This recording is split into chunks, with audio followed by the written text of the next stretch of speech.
آج کے اس خطبہ جمعہ میں جس موضوع کے تحت آپ کے سامنے چند باتیں عرض کی جائیں گی وہ موضوع ہے منہج سلف ہی کی پیروی کیوں۔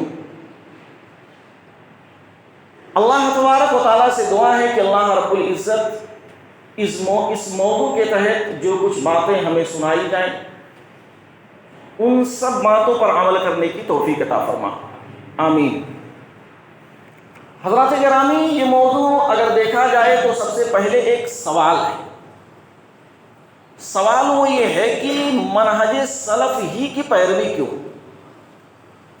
جس طرح سے اگر غور کیا جائے تو ہم اس کو الگ الگ کر کے دیکھتے ہیں، منہج اور سلف۔ پہلے ہم اس کا لغوی اور اصطلاحی معنی جانتے ہیں، پھر اس کے بعد آگے دیکھتے ہیں کہ ہوتا کیا ہے۔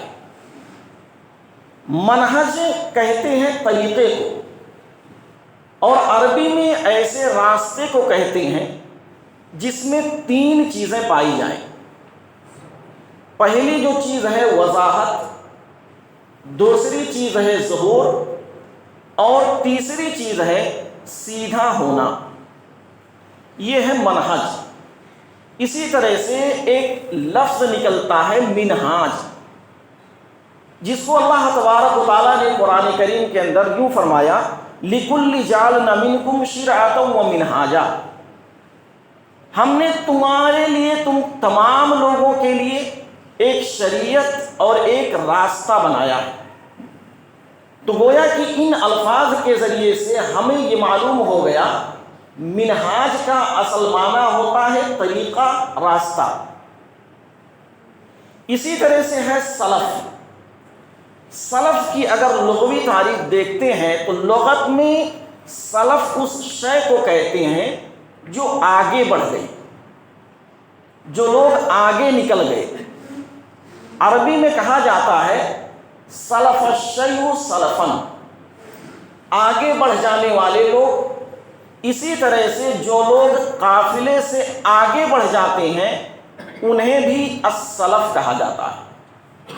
اصطلاحی طور پر اگر غور کیا جائے تو علماء عقائد نے سلف کی جتنی بھی تعریفیں کی ہیں ان تمام کا مرکز و محور یہ ہے کہ سلف سے مراد صحابہ کرام، تابعین اور تبع تابعین ہیں۔ یہ تینوں چیزیں ہمارے لیے بہت اہم ہیں۔ سلف سے مراد تابعین، صحابہ کرام، تابعین اور تبع تابعین۔ اگر غور کیا جائے تو اللہ تبارک و تعالیٰ نے قرآن کریم کے اندر ارشاد فرمایا وَمَن يُشَاقِقِ الرَّسُولَ مِن بَعْدِ مَا تَبَيَّنَ لَهُ الْهُدَى وَيَتَّبِعْ غَيْرَ سَبِيلِ الْمُؤْمِنِينَ نُوَلِّهِ مَا تَوَلَّى وَنُصْلِهِ جَهَنَّمَ وَسَاءَتْ مَصِيرًا۔ ایسے لوگ جن کے سامنے ہدایت واضح ہو گئی، ہدایت کے آ جانے کے بعد جن لوگوں نے اللہ کے نبی صلی اللہ علیہ وسلم کی مخالفت کی، آپ کی باتوں کو ٹھکرایا، آپ کی باتوں کا انکار کیا، اور اسی طرح سے مسلمانوں کے راستوں کو چھوڑ کر غیروں کے راستے کو اپنایا، صحابہ کرام کے طرز عمل، صحابہ کرام کے طرز فہم کو چھوڑ کر ان لوگوں کے راستے کو اپنایا جن لوگوں کا راستہ ہی غلط تھا، تو اللہ تبارک و تعالیٰ نے کہا کہ نُوَلِّهِ مَا تَوَلَّى، میں ان لوگوں کو اسی راستے کی طرف پھیر دوں گا جس راستے کی وہ لوگ خواہش کرتے ہیں۔ وَنُصْلِهِ جَهَنَّمَ، اور پھر ہم انہیں جہنم کے اندر داخل کریں گے، وساعت مسیرہ، جو کہ بہت ہی بھیانک ہے، جو کہ بہت ہی بری جگہ ہے، جہنم جو کہ بہت بری جگہ اور برا ٹھکانہ ہے۔ اس آیت کریمہ میں دو چیزیں قابل غور ہیں۔ پہلی چیز تو یہ ہے کہ اللہ کے نبی صلی اللہ علیہ وسلم کی مخالفت کرنا ہدایت آ جانے کے بعد۔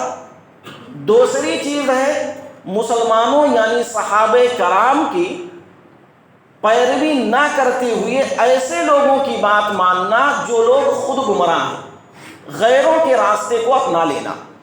اسی طرح سے اگر دیکھتے ہیں تو اللہ کے نبی صلی اللہ علیہ وسلم نے ارشاد فرمایا کل امتی یدخلون الجنہ، میری امت کے تمام لوگ جنت کے اندر داخل ہوں گے، الا من ابا، مگر وہ لوگ جنہوں نے انکار کیا۔ قالوا ومن یابا یا رسول اللہ، صحابہ کرام نے سوال کیا کہ اے اللہ کے نبی صلی اللہ علیہ وسلم، وہ کون لوگ ہوں گے جو جنت کے اندر جانے سے انکار کرتے ہیں؟ اللہ کے نبی صلی اللہ علیہ وسلم، ہر کسی کی خواہش یہ ہے کہ ہم جنت میں جائیں، جنت میں جانے سے کون انکار کرتا ہے؟ کون کر سکتا ہے کہ میں جنت میں نہیں جاؤں گا؟ اللہ کے نبی صلی اللہ علیہ وسلم نے فرمایا فقد اطاعنی دخل الجنہ، جو لوگ میری اطاعت کرتے ہیں، میری فرما برداری کرتے ہیں، وہ لوگ جنت کے اندر جائیں گے، اور اسی طرح سے جو لوگ میری نافرمانی کرتے ہیں، ومن عصانی فقد ابا، جو لوگ میری نافرمانی کرتے ہیں، گویا کہ وہی لوگ ہیں جو انکار کرنے والے۔ اللہ کے نبی صلی اللہ علیہ وسلم کی فرمانی سے ہمیں جنت مل سکتی ہے، اور اللہ کے نبی صلی اللہ علیہ وسلم کی نافرمانی اور اتباع کیے بغیر اگر ہم اپنی زندگی گزارتے ہیں تو یقین مانیے کہ ہم اور آپ جہنم میں بھی جا سکتے ہیں۔ اللہ کے نبی صلی اللہ علیہ وسلم کی ایک دوسری حدیث جس کے اندر آپ صلی اللہ علیہ وسلم نے فرمایا خیر الناس قرنی ثم الذین یلونہم ثم الذین یلونہم، سب سے بہتر جو لوگ ہوں گے وہ میرے دور میرے وقت کے لوگ ہوں گے جو کہ صحابہ کرام ہیں۔ ثم الذین یلونہم، پھر اس کے بعد کے لوگ ہوں گے کون؟ تابعین۔ ثم الذین یلونہم، پھر اس کے بعد کون ہوں گے؟ تبع تابعین۔ گویا کہ یہ کڑی اللہ کے نبی صلی اللہ علیہ وسلم نے خود سے جوڑ دی۔ پہلے کہا کہ سب سے بہتر لوگ جو ہوں گے وہ میرے ساتھ رہنے والے میرے صحابہ ہوں گے، اس کے بعد اگر کوئی بہتر ہوگا تو وہ تابعین ہوں گے، اس کے بعد اگر کوئی بہتر ہوا وہ تبع تابعین ہوں گے۔ اب اسی طرح سے اگر ہم دیکھتے ہیں دعوت اہل حدیث کے لیے تین چیزیں بہت اہمیت کی حامل ہیں، اور اگر ان تینوں چیزوں پر غور نہ کیا جائے یا کسی ایک چیز کو چھوڑ دیا جائے تو دعوت اہل حدیث جو ہم پیش کرتے ہیں وہ صحیح اور درست نہ ہوگا۔ وہ تینوں چیزیں ہیں قرآن، حدیث اور صحابہ کرام کا طرز فہم۔ قرآن یہ اللہ تبارک و تعالیٰ کی کتاب ہے، جس کتاب کے بارے میں اللہ تبارک و تعالیٰ نے خود ارشاد فرما دیا کہ ذالک الکتاب لا ریب فیہ، یہ وہ کتاب ہے جس کے بارے میں کوئی شک نہیں کیا جا سکتا، یہ وہ کتاب ہے جس کی تلاوت کر کے ہم اپنی آخرت کو سنوار سکتے ہیں، یہ وہ کتاب ہے جس کو پڑھنے سے ہمیں ایک ایک حرف پر 10 نیکیاں ملتی ہیں، یہ وہ کتاب ہے جس کو پڑھنے سے ہماری زندگی میں کیا چل رہا ہے، ہماری زندگی کے مقاصد کیا ہیں، یہ ہمیں معلوم ہوگا۔ اور اسی طرح سے اگر آپ غور کریے تو یہ قرآن کریم ہی ایک ایسی کتاب ہے جو اس دنیا کے اندر ایک مثال پیش کرتی ہے، اور ہمیں یہ کتاب بتاتی ہے کہ دنیا کے اندر جتنی دنیاوی کتابیں ہیں اس ساری کتابوں کو ایک طرف رکھا جائے اور اس قرآن کریم کو ایک طرف رکھ دیا جائے تب بھی دنیا کی ساری کتابیں اس ایک کتاب کا مقابلہ نہیں کر سکتی۔ اور اسی طرح سے یہ کتاب جس کی ایک سورہ، جس کے ایک پارے، بلکہ اگر یوں کہہ لیا جائے جس کی ایک آیت یا ایک لفظ کو اگر کوئی شخص انکار کر دے، یہ کہے کہ میں فلاں لفظ کو نہیں مانتا، تو اس کا مسلمان ہونا تو دور، اس کو تصور نہیں کیا جا سکتا، وہ دائرہ اسلام سے خارج ہو جائے گا۔ قرآن کریم کی آیتوں کا انکار کرنے والا یا یہ کہنے والا کہ اللہ کی کتاب نہیں ہے۔ دوسری چیز ہے حدیث۔ حدیث اللہ کے نبی صلی اللہ علیہ وسلم کا قول، فعل اور عمل۔ جس طرح سے ہمارے لیے ضروری ہے قرآن، اسی طرح سے قرآن کو سمجھنے کے لیے ہمارے لیے ضروری ہے حدیث۔ اگر ایک شخص کہے کہ میں قرآن تو مانتا ہوں اللہ کی کتاب ہے لیکن میں حدیث کو نہیں مانتا، جیسا کہ معاشرے میں دیکھیں گے تو بہت سارے منکرین حدیث موجود ہیں جو یہ کہتے ہیں کہ وہ اللہ کی کتاب کو مانتے ہیں لیکن حدیث کو نہیں جانتے۔ حدیث کو اور قرآن کو اگر سمجھنا ہے تو حدیث کو ہمیں ماننا ہوگا، اور حدیث کے ذریعے سے ہی قرآن کو ہم سمجھ سکتے ہیں، جس کی بہت ساری مثالیں ہمیں موجود ہیں۔ اللہ تبارک و تعالیٰ نے مثال کے طور پر اللہ رب العزت نے کہا کہ تمہیں نماز پڑھنی ہے۔ اب ہمیں نماز کیسے پڑھنی ہے، کتنی پڑھنی ہے، کب کب پڑھنی ہے، یہ ساری وضاحتیں اللہ کے نبی صلی اللہ علیہ وسلم نے کی۔ اسی طرح سے صحابہ کرام کا طرز فہم، صحابہ کرام نے خود اللہ کے نبی صلی اللہ علیہ وسلم سے جس چیز کو سیکھا، صحابہ کرام نے خود اللہ کے نبی صلی اللہ علیہ وسلم کے پاس بیٹھ کر یہ معلوم کیا کہ آپ کا طرز عمل کیسا تھا، آپ بیوی بچوں کے ساتھ کیسے رہتے تھے، آپ کا رویہ اجنبیوں کے ساتھ کیسا ہوتا تھا، آپ جو اس دنیا کے اندر زندگی گزار کر گئے اس زندگی کے اندر آپ کے لاہے عمل کیا ہوتے تھے۔ یہ ساری چیزیں جو صحابہ کرام نے اللہ کے نبی صلی اللہ علیہ وسلم کے سامنے خود سیکھا۔ یہاں پر ایک بات غور کرنے کی ہے، وہ یہ کہ ایک انسان جو سن کر جانتا ہے، ایک وہ انسان جو خود سامنے بیٹھ کر ایک استاد سے پڑھتا ہے، دونوں کے اندر فرق ہے۔ ایک وہ طالب علم، ایک وہ بچہ جو ایک استاد کے پاس بیٹھ کر سیکھا ہے، پڑھا ہے، اور ایک وہ طالب علم جو کسی دوسرے طالب علم سے سنا ہے، دونوں کے اندر غلطی ہو سکتی ہے۔ یہی مثال ہے صحابہ کرام کی۔ صحابہ کرام نے اللہ کے نبی صلی اللہ علیہ وسلم کے پاس بیٹھ کر حدیثوں کو پڑھا ہے، اور اسی طرح سے قرآن کی تفاسیر کو معلوم کیا ہے، اور صحابہ کرام ہی ہیں جن کے ذریعے سے آج جو چیزیں ہمیں ملی، جس پر ہم عمل کر رہے ہیں، یہ صحابہ کرام کی سب سے بڑی دین ہے۔ ورنہ اگر غور کیا جائے تو اگر یہ صحابہ کرام ہم تک نہ ہوتے، یہ باتیں نہیں پہنچ سکتی تھی۔ تو یہ صحابہ کرام کا طرز عمل، طرز فہم، یہ تینوں چیزیں ہمارے لیے ضروری ہیں، اور اگر ان میں سے کسی ایک کا انکار کیا جائے تو یقین مانیے کہ ہمارا یہ مسلمان ہونا تصور ہی نہیں کیا جا سکتا۔ اب ہم دیکھتے ہیں اطاعت۔ اللہ رب العزت نے قرآن کریم کے اندر ارشاد فرمایا، یا ایھا الذین آمنوا اطیعوا اللہ واطیعوا الرسول ولا تبطلوا اعمالکم۔ اے وہ لوگوں، اطیعوا اللہ واطیعوا الرسول، اے وہ لوگوں جو ایمان لائے اللہ تبارک و تعالی اور اللہ کے نبی صلی اللہ علیہ وسلم کی اطاعت کرو، ولا تبطلوا اعمالکم، اور اپنے اعمال کو ضائع اور برباد نہ کرو۔ جس سے ہمیں یہ معلوم ہوا کہ جہاں پر اللہ تبارک و تعالیٰ کی ہمیں اطاعت کرنی ہے، اللہ تبارک و تعالیٰ کے بتائے ہوئے طریقے پر جہاں ہمیں چلنا ہے، وہیں پر ہمیں یہ بھی دیکھنا ہے کہ اللہ کے نبی صلی اللہ علیہ وسلم کی نافرمانی تو ہم سے نہیں ہو رہی۔ کہیں ایسا تو نہیں ہو رہا ہے کہ اللہ کے نبی صلی اللہ علیہ وسلم کی کسی حدیث کا ہم انکار کر رہے ہیں۔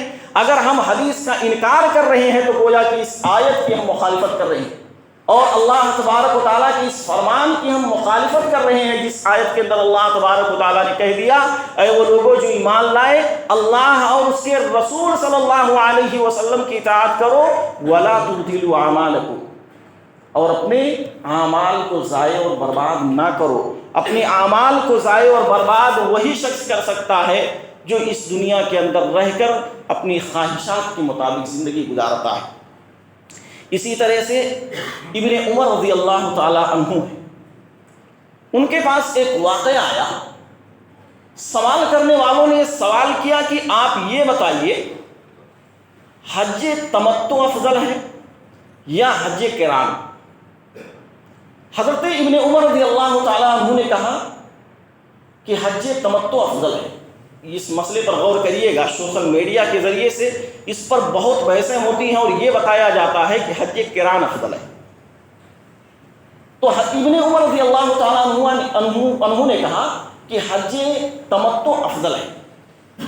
سوال کرنے والوں نے پھر اپنے سوال کو دہرایا اور کہا کہ حضرت ابو بکر صدیق رضی اللہ تعالیٰ عنہ اور حضرت عمر رضی اللہ تعالیٰ عنہ یہ کہتے ہیں حج قران افضل ہے۔ حضرت ابن عمر رضی اللہ تعالیٰ عنہ پھر وہی بات دہراتے ہیں کہ نہیں، حج تمتع افضل ہے۔ وہ لوگ پھر وہی بات دہرائے کہ تمہارے باپ حضرت عمر رضی اللہ تعالیٰ عنہ اور ابو بکر صدیق رضی اللہ تعالیٰ عنہ کہتے ہیں کہ حج قران افضل ہے۔ اس طرح سے 3 بار یہی سوال کیا گیا اور جواب یہی دیا کہ حج تمتع جو ہے افضل ہے۔ تیسری بار کے بعد جب پھر انہوں نے سوال کیا تو حضرت ابن عمر رضی اللہ تعالیٰ عنہ غصہ ہوئے، اور غصہ اس قدر ہوئی اور کہا کہ عنقریب ہے کہ اللہ تبارک و تعالیٰ تم پر پتھروں کی بارش نازل کر دے۔ اقولون قال رسول اللہ صلی اللہ علیہ وسلم، اقول قال رسول اللہ صلی اللہ علیہ وسلم، میں کہتا ہوں کہ اللہ کے نبی صلی اللہ علیہ وسلم نے کہا اگر میں باحیات رہا، اگر میں زندہ رہا تو اگلی بار حج تمتع کروں گا۔ تقولون قال ابو بکر و عمر، اور تم لوگ کہتے ہو کہ حضرت ابو بکر اور عمر نے کہا۔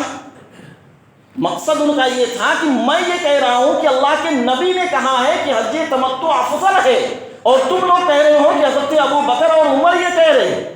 جہاں پر اللہ کے نبی صلی اللہ علیہ وسلم کی بات آ گئی وہاں پر حضرت ابو بکر اور حضرت عمر کی کوئی بات نہیں لی جائے۔ اسی طرح سے ایک مسئلہ اور بھی آپ یاد رکھیے، جس مسئلے پر تمام صحابہ کرام کا اجماع ہو جائے اس میں کسی ایک یا دو صحابی کو حجت اور دلیل نہیں بنایا جا سکتا۔ یہ مسئلہ جو ہے اس پر تمام صحابہ کرام کا اجماع تھا کہ حج تمتع جو ہے وہ افضل ہے، اور حضرت ابو بکر اور حضرت عمر رضی اللہ تعالیٰ عنہ کا یہ کہنا حج قران افضل ہے، تو حضرت ابن عمر رضی اللہ تعالیٰ عنہ نے کہا کہ نہیں، بلکہ اللہ کے نبی صلی اللہ علیہ وسلم کی یہ بات ہے۔ اسی طرح سے اگر ہم دیکھتے ہیں رسول اللہ صلی اللہ علیہ وسلم جو ہمیں دیں اسے لے لینا ہے، اور جس چیز سے ہمیں روکتے ہیں اس چیز سے رک جانا ہے۔ اللہ تبارک و تعالیٰ نے قرآن کریم کے اندر ارشاد فرمایا وَمَا آتَاكُمُ الرَّسُولُ فَخُذُوهُ وَمَا نَهَاكُمْ عَنْهُ فَانْتَهُوا، رسول جو تمہیں دے اس چیز کو لے لو، اور جس چیز سے تمہیں روک دے اس چیز سے رک جاؤ، اسی میں تمہارے لیے خیر ہے۔ اب ہمیں وہ چیزیں جو اللہ کے نبی صلی اللہ علیہ وسلم سے مل رہی ہیں، چاہے ہماری عقل اسے گوارا کرتی ہے یا نہیں کرتی ہے، ہم اسے سمجھ سکتے ہیں یا نہیں سمجھ سکتے ہیں، اب ہمیں دیکھنا یہ ہے کہ بات ہے کس کی، کہہ کون رہا ہے، یہ چیز ہمیں مل کس سے رہی ہے۔ اگر اللہ کے نبی صلی اللہ علیہ وسلم سے مل رہی ہے تو اس چیز کو ہمیں اپنا لینا ہے، اس پر آمنا اور صدقنا کہنا ہے، اور جس چیز سے ہمیں روک دے رہے ہیں اس چیز سے بلا تکلف ہمیں رک جانا ہے۔ واتقوا اللہ، اور اللہ تبارک و تعالیٰ سے ڈرو، ان اللہ شدید العقاب، بے شک اللہ تبارک و تعالیٰ کا جو سزا ہے، اللہ تبارک و تعالیٰ نے جو عذاب رکھی ہے بہت سخت ہے، اللہ کے عذاب کو کوئی انسان برداشت نہیں کر سکتا۔ اسی طرح سے عبداللہ بن مسعود رضی اللہ تعالیٰ عنہ ایک قول نقل کرتے ہیں اور کہتے ہیں کہ ان اللہ تعالی نظر فی قلوب العباد فوجد قلب محمد صلی اللہ علیہ وسلم، اللہ تبارک و تعالیٰ نے بندوں کے دلوں کو دیکھا، ٹٹولا، فوجد قلب محمد صلی اللہ علیہ وسلم خیر العباد، تو محمد صلی اللہ علیہ وسلم کے دل کو سب سے زیادہ پاکیزہ پایا، تو آپ کو اللہ تبارک و تعالیٰ نے نبی سے سرفراز کیا، نبوت آپ کو دی۔ پھر دوسری بار جب اللہ تبارک و تعالیٰ نے بندوں کے دلوں کو ٹٹولا تو اس میں سب سے زیادہ پاکیزہ اور بہتر دلوں والا صحابہ کرام کو پایا، صحابہ کرام کو اللہ کے نبی صلی اللہ علیہ وسلم کی صحبت عطا کی۔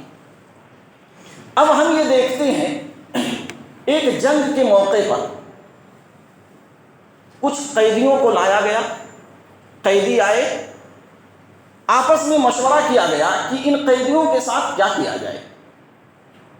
حضرت ابو بکر صدیق رضی اللہ تعالیٰ عنہ نے کہا کہ ان کو فدیہ لے کر معاف کر دیا جائے۔ فدیہ کیوں؟ کہا کہ ان کو قید کر لیا جائے۔ یہی بات جب حضرت عمر رضی اللہ تعالیٰ عنہ تک پہنچی، حضرت عمر رضی اللہ تعالیٰ عنہ بڑے جذباتی تھے اور ان کی غیرت ایسی تھی کہ دین کے معاملے میں ذرہ برابر بھی کوئی چیز سننا پسند نہیں کرتے تھے۔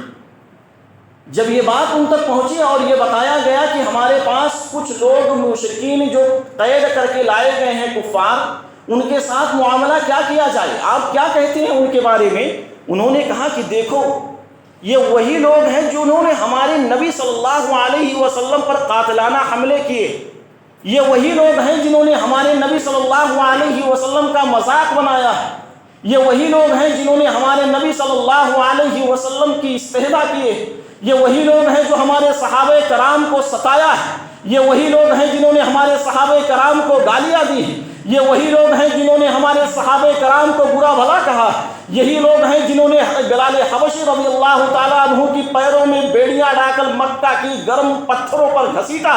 یقیناً ان لوگوں کو معاف نہیں کیا جا سکتا۔ یہ وہی لوگ ہیں جنہوں نے شیب ابی طالب کے اندر 3 سال تک مسلمانوں کا بائیکاٹ کر دیا تھا، نہ ان کے ساتھ کوئی چیز لینا ہے، نہ ان کے ساتھ کوئی چیز بیچنا ہے، اور اسی طرح سے ان کی حالت و کیفیت ایسی تھی کہ ان کے بچے بھوک اور پیاس سے بلکنے لگے تھے۔ مسلمانوں کی حالت و کیفیت ایسی ہوئی تھی کہ وہ لوگ اپنی جان کو بچانا ان کے لیے مشکل ہو گیا تھا۔ ان کی بچے ان کی آنکھوں کے سامنے اس قدر نڈھال ہو چکے تھے کہ وہ لوگ یہ چاہتے تھے کہ اگر اس زندگی سے مجھے موت آ جائے بہتر ہے، لیکن یہ جو بھوک اور پیاس کی شدت ہے ہم برداشت نہیں کر سکتے۔ یقین مانیے کہ جب ایک ماں ہوتی ہے، اس ماں کے سامنے اس کا بچہ بھوک اور پیاس سے تڑپتا ہے، ایک ماں اپنے بچے کی بھوک اور پیاس کو سمجھ سکتی ہے، وہ برداشت کرنے کی طاقت نہیں رکھتی۔ ایک ماں کا کلیجہ پھٹ جاتا ہے کہ اس کی آنکھوں کے سامنے اس کا بچہ جو ہے بھوک سے تڑپتا رہے۔ کیا ایک ماں باپ اپنے بچے کو کسی مصیبت اور پریشانی میں دیکھ سکتے ہیں؟ ہرگز نہیں دیکھ سکتے۔ آج دنیا کے اندر اگر دیکھا جائے، بچہ ہم سے ایک چیز کی فرمائش کرتا ہے اور اس نے کہہ دیا میں نہیں کھاتا، ماں دوسرا چیز بنا کے دیتی ہے، وہ نہیں کھاتا تیسرا چیز دیتی ہے، وہ نہیں کھاتا ہوٹل سے منگاتے ہیں کچھ تو کھاؤ، لیکن میں تمہیں یہ نہیں دیکھنا چاہتی کہ تم بھوکے رہو، میں تمہیں یہ نہیں دیکھنا چاہتی کہ تم بھوکے رہ کر میرے سامنے رہو۔ لیکن شیب ابی طالب کے اندر اگر غور کر لیا جائے، ان مسلمانوں کی حالت و کیفیت ایسی ہو گئی تھی کہ ان کے پاس کھانے پینے کی کوئی چیز نہیں تھی، یہاں تک کہ وقت آ گیا ان کے پاس جو سوکھے چمڑے تھے، سوکھے چمڑوں کو پانی کے اندر بھیگو کر اسے چوس کر اپنی بھوک اور پیاس کو مٹایا ہے صحابہ کرام نے۔ صحابہ کرام نے پتوں کو کھا کر اپنی جان کو بچایا ہے، اپنی جان کی بازی لگا کر اسلام کو ہم تک پہنچایا ہے، تب جا کر اسلام ہم تک پہنچا ہے۔ اور صحابہ کرام نے ہمارے لیے جتنی قربانیاں پیش کی ہیں، ان کی قربانیوں کا 1% بھی ہم حق ادا نہیں کر سکتے۔ صحابہ کرام کے پیروں کے دھول کے برابر ہم نہیں۔ صحابہ کرام نے اس اسلام کی خاطر کتنی قربانیاں پیش کی ہیں، یہ اگر ہم سیرت پڑھیں گے تو ہمیں معلوم ہوگا۔ الغرض کی صحابہ کرام نے اپنی جان کی قربانی لگائی، اپنے جان کی بازی لگا کر ہم تک اسلام کو پہنچایا ہے، اور ان کی ماؤں اور بہنوں کی قربانیاں کم نہیں رہی۔ صحابیات کی جو قربانیاں رہیں، ان کی قربانیوں کو اگر ہم غور کر لیں تو یقین مانیے کہ آج کی عورتیں اور آج کے ہم مردوں سے صحابہ کرام کا مقام کتنا بلند ہے، یہ ہمیں تب معلوم ہوگا جب ہم سیرت کو پڑھیں، جب ہم سیرت کا مطالعہ کریں گے۔ حضرت عمر رضی اللہ تعالیٰ عنہ نے کیا فیصلہ کیا؟ کہا کہ ان لوگوں کے رشتہ داروں کو پتہ کرو، پتہ یہ کیا جائے کہ ان میں سے کتنے ایسے لوگ ہیں جن کے رشتہ دار اسلام قبول کر لیے، جنہوں نے اسلام قبول کیا ہے، ان کے ہاتھوں میں تلوار دی جائے اور اس تلوار کے ذریعے سے ان کفار کی گردنوں کو اڑا دیا جائے۔ یہ فیصلہ کیا حضرت عمر رضی اللہ تعالیٰ عنہ نے۔ حضرت عمر رضی اللہ تعالیٰ عنہ کا یہ فیصلہ اللہ تبارک و تعالیٰ کو خوش ہو، اللہ تبارک و تعالیٰ نے اس فیصلے کو پسند کیا۔ یہ حضرت عمر رضی اللہ تعالیٰ عنہ کا اپنا فیصلہ تھا۔ اسی طرح سے اگر ہم دیکھتے ہیں، اخوت کی مثال اگر ہمیں کہیں ملتی ہے تو وہ صحابہ کرام سے ملتی ہے۔ اللہ رب العزت نے قرآن کریم کے اندر ارشاد فرمایا، محمد الرسول اللہ والذین معہ اشداء علی الکفار۔ محمد الرسول اللہ اللہ کے رسول صلی اللہ علیہ وسلم ہیں، والذین معہ اشداء علی الکفار، ان کے ساتھی جو ہیں وہ کافروں پر بڑے سخت ہیں، رحماء بینہم، اور آپس میں بڑے رحم دل ہیں۔ صحابہ کرام کفار پر بڑے یعنی اس قدر ان کے ساتھ پیش آتے تھے، وہ اس لیے سختی کے ساتھ کہ انہوں نے ہمارے ساتھیوں کو ستایا، لیکن آپس میں ان کی اخوت کی مثال اگر ہم دیکھ لیں تو وہ مثال پیش کیا جس کو قیامت تک اس رہتی دنیا میں کوئی پیش نہیں کر سکتا۔ آپ یاد کریے اس واقعے کو جب مکہ سے ہجرت کر کے صحابہ کرام مدینہ جاتے ہیں۔ مدینہ جانے کے بعد جب اللہ کے نبی صلی اللہ علیہ وسلم نے تمام لوگوں کے سامنے یہ اعلان کر دیا کہ اے انصار تم یہ دیکھ لو یہ تمہارے بھائی جو مکہ سے ہجرت کر کے تمہارے درمیان آئے ہوئے ہیں، یہ لوگ ایسے ہیں کہ جنہوں نے اپنے گھر بار سب کچھ چھوڑ دیا، اپنی بیوی بچوں کی پرواہ کیے بغیر یہ اپنی جان کو لے کر، اپنے جسم کو لے کر تمہاری خدمت میں حاضر ہو چکے ہیں۔ اب تمہارا یہ فریضہ بنتا ہے کہ تم ان کی جانی طور پر، مالی طور پر مدد کرو، اور مدد ہو تو ایسی ہو۔ جب اللہ کے نبی صلی اللہ علیہ وسلم کی بات سنتے ہیں تو وہ جو انصار تھے مدینہ کے اندر، انہوں نے ایک مثال پیش کر دی۔ مثال یہ تھی، اور ان لوگوں نے یہ کہا کہ میرے بھائی تم لوگ ایسے ہو جنہوں نے اپنا سب کچھ قربان کر کے آیا ہے، دیکھو ہمارے پاس مدینہ کے اندر فلاں فلاں چیزیں ہیں، ہمارے پاس جو مال ہے اس مال کا آدھا حصہ میں آپ کو دینا چاہتا ہوں، اگر میرے پاس 2 باغ ہیں تو اس باغ میں سے ایک باغ میں آپ کے نام کر دیتا ہوں، اگر ہمارے پاس 2 بیویاں ہیں، اسی میں سے ایک صحابی رسول کھڑے ہوتے اور کہتے ہیں میرے صحابی، اے میرے دوست، تم یاد رکھ لو کہ ہمارے پاس 2 بیویاں ہیں، ان دونوں بیویوں میں سے دیکھ لو جو بیوی تمہیں پسند آتی ہے میں اسے طلاق دے دیتا ہوں، تم اس سے نکاح کر لو۔ یہ ساری اخوت اور بھائی چارگی پیش کی تو کس نے کی؟ یہ صحابہ کرام نے ایک دوسرے کے درمیان پیش کی۔ اور یہ صرف اور صرف یوں ہی نہیں ہوا، یہ صرف یوں ہی نہیں بلکہ آپسی اخوت تھی، آپسی محبت تھی، آپسی پیار تھا۔ اور اسی طرح سے دیکھ لیا جائے تو ان عورتوں نے اسلام کی خاطر بہت کچھ کیا ہے۔ آج جہاں پر صحابہ کرام کا ذکر آتا ہے تو ہم مرد اپنے پھولے نہیں سماتے ہیں، لیکن جہاں پر خواتین کی بات آتی ہے تو بہت کم ہی لوگ خواتین کے واقعے کو ذکر کرتے ہیں۔ یاد رکھیے کہ وہ خواتین تھیں جنہوں نے اپنی جان کی بازی لگائی، جنہوں نے اپنے بچوں کو قربان کروا دیا جنگ کے اندر بھیج کر۔ کتنے ایسے واقعات آپ کو ملیں گے کہ جن کے آنکھوں کے سامنے اس کے لاڈلے بیٹے کو، اس کے بچے کو قتل کر دیا گیا، بے رحمی سے مار دیا گیا، شوہر کو اپنی آنکھوں کے سامنے قتل کروا لیا۔ اور یہ ساری چیزیں اگر دیکھنی ہے تو تم صرف اور صرف حضرت سمیہ رضی اللہ تعالیٰ عنہ کے واقعے کو دیکھ لو۔ ان کے واقعے کو اگر تم پڑھ لو، اگر یقیناً تم ایک دل رکھتے ہو تو تمہارا کلیجہ پھٹ جائے گا۔ جبکہ ایسی حالت میں حضرت سمیہ رضی اللہ تعالیٰ عنہ کے جسم کے 2 ٹکڑے کر دیے گئے، جسم کے بیچ سے چیر دیا گیا، لیکن وہ لوگ ایسی تھی کہ جب ایک بار اسلام میں داخل ہو گئے تو پھر اب ان کے لیے یہ گوارا نہیں ہے کہ ہم اسلام سے پھر جائیں گے۔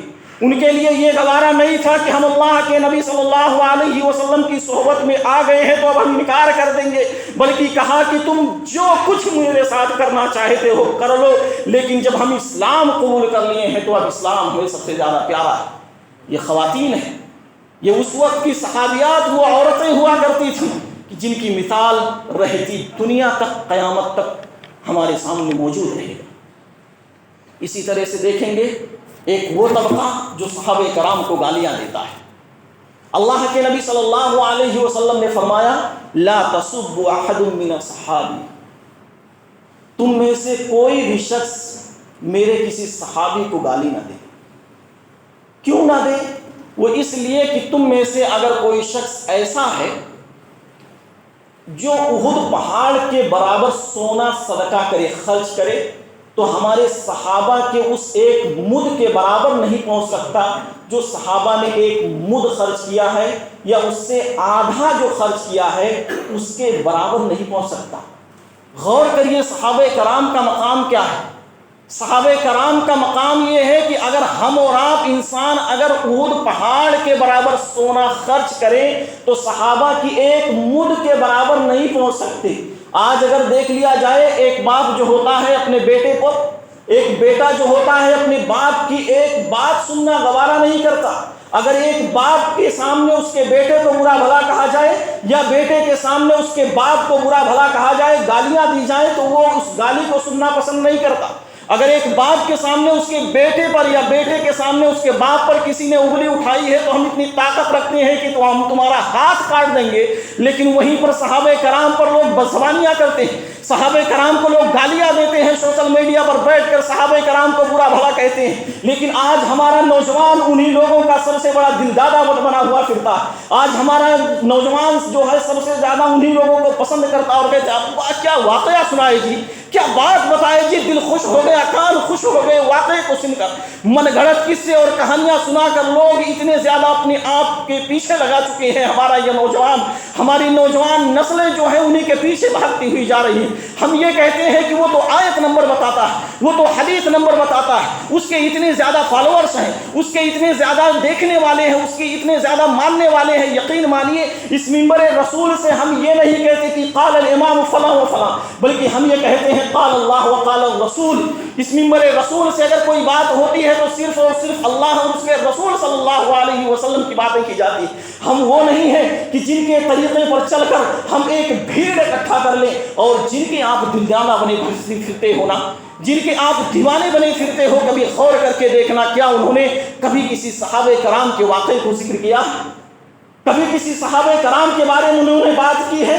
یہ ساری چیزوں کو اگر چھوڑ دیا جائے، غور کر لیا جائے، تو آج سوشل میڈیا کے ذریعے سے ہماری نوجوان جتنی گمراہی کے راستے پر جا رہی ہے، اللہ کی پناہ غور کریں تو بہت تکلیف ہوتی ہے، بہت تکلیف ہوتی ہے۔ اور بات یہاں تک جب آ جاتی ہے کہ لوگ بڑے خوش ہو کر اور بڑے فخر کے ساتھ کہتے ہیں کہ فلاں صاحب تھے جو واقعہ سناتے تھے تو ہمارے دل خوش ہو جاتے تھے، واقعہ سنا کر ہمارے دلوں کو جیت لیا کرتے تھے۔ یقیناً ہم قصے اور کہانیاں سنانے والے نہیں، ہماری شریعت قصے اور کہانیوں پر نہیں ٹکی ہوئی، بلکہ ہماری شریعت ہے تو وہ صرف اور صرف قال اللہ و قال الرسول، اللہ تبارک و تعالیٰ اور اللہ کے نبی صلی اللہ علیہ وسلم کی باتوں پر ہم عمل کرنے والے۔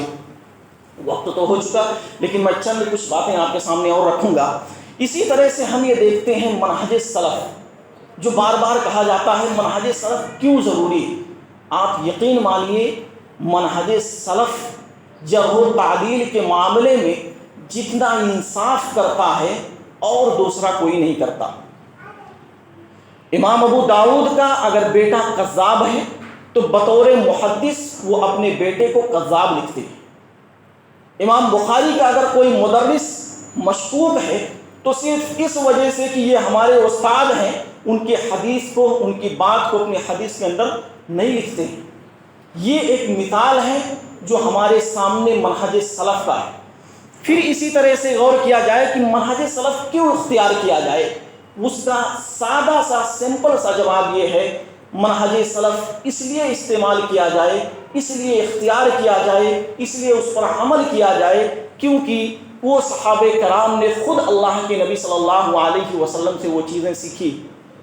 تفاسیر ہو گئی یا اس آیت کا مطلب کیا ہے، یہ ساری چیزیں صحابہ کرام نے سیکھی ہے۔